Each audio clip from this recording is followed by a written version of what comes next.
Hey everyone, Robert Pollock here, business and real estate attorney at Fausone Bond, Western Wayne County's premier full-service law firm. I'm here today to give you a few tips on the short sale process from the point of view of an experienced real estate attorney. Let's start with the basics. What is a short sale? Well, short sales usually come about when a seller and a lender have agreed that, the seller kind of goes into a rough period of their time, can't afford to pay on the mortgage, and the property is now worth less than what the mortgage balance actually is.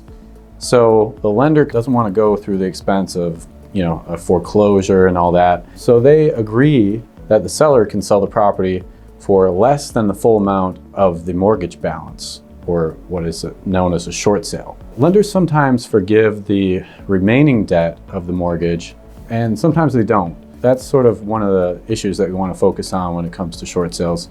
It's called a deficiency judgment, when they can collect the amount in between the amount owed on the mortgage and how much is sold.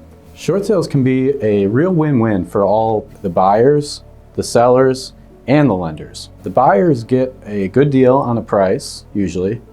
The seller can get to walk away from what would be a burdensome mortgage balance, and the lender can get most of what they're owed paid back by the sale. But it also can be a frustrating process for all involved as well, and it can take a while.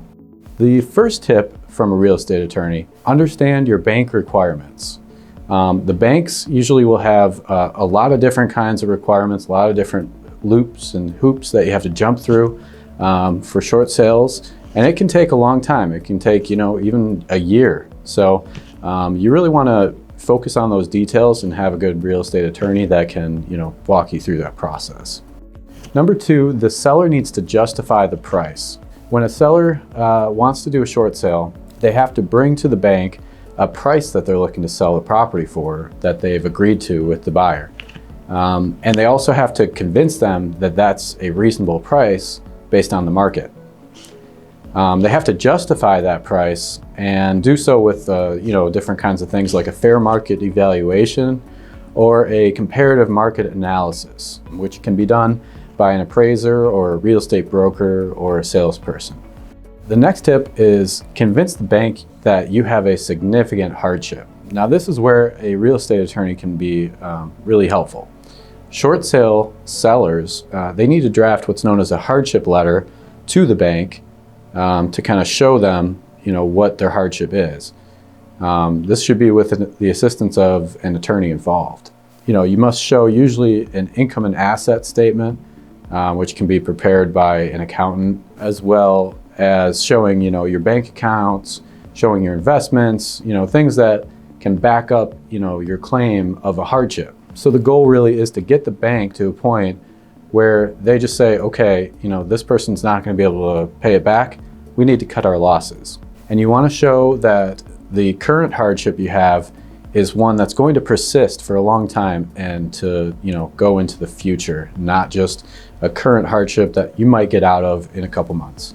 Also, you want to remember that the documentation that you provide to the bank will always need to be updated regularly with the bank through the whole short sale process.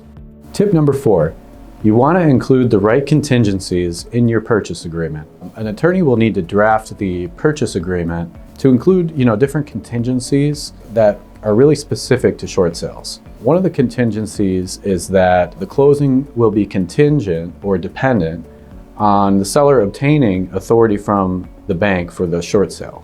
Secondly, another contingency is that the lender doesn't only want to approve the short sale, but also the seller wants the lender to approve waiving that deficiency if they sell under what they owe. So, if you have a $150,000 balance on your mortgage and you're looking to sell the property for $110,000, you need that contingency that says that $40,000 difference is going to be wiped clean by the bank. If these contingencies are not included, the seller may be in trouble. So you really want to make sure that you include those in the purchase agreement.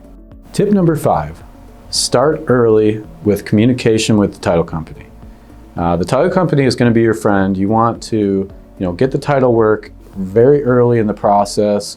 be in regular communication with them, keep them up to date, and really keep all parties up to date. And really continue to open those lines of communication, because it's really about updating the title work, updating all of the documents that you provide to the bank. And so that's really going to be a key thing as well. Last but not least, get the lender to specifically forgive the entire mortgage debt, including the deficiency. You really want to make sure that you get a specific, in writing acknowledgement from the bank that they're going to wipe clean that deficiency judgment. Otherwise, a lot of contracts, they can go after you personally and get what's known as a deficiency judgment against you for that amount. I hope you found these tips really informational and gave you a little bit more confidence in your potential short sale, if that's something that you're looking to do. Should you ever need one, it's really good to have an attorney right by your side.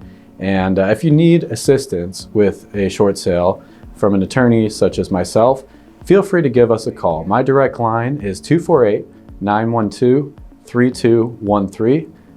Until next time, I'm Robert Pollock, business and real estate attorney at Fausone Bond, LLP, Western Wayne County's premier full-service law firm.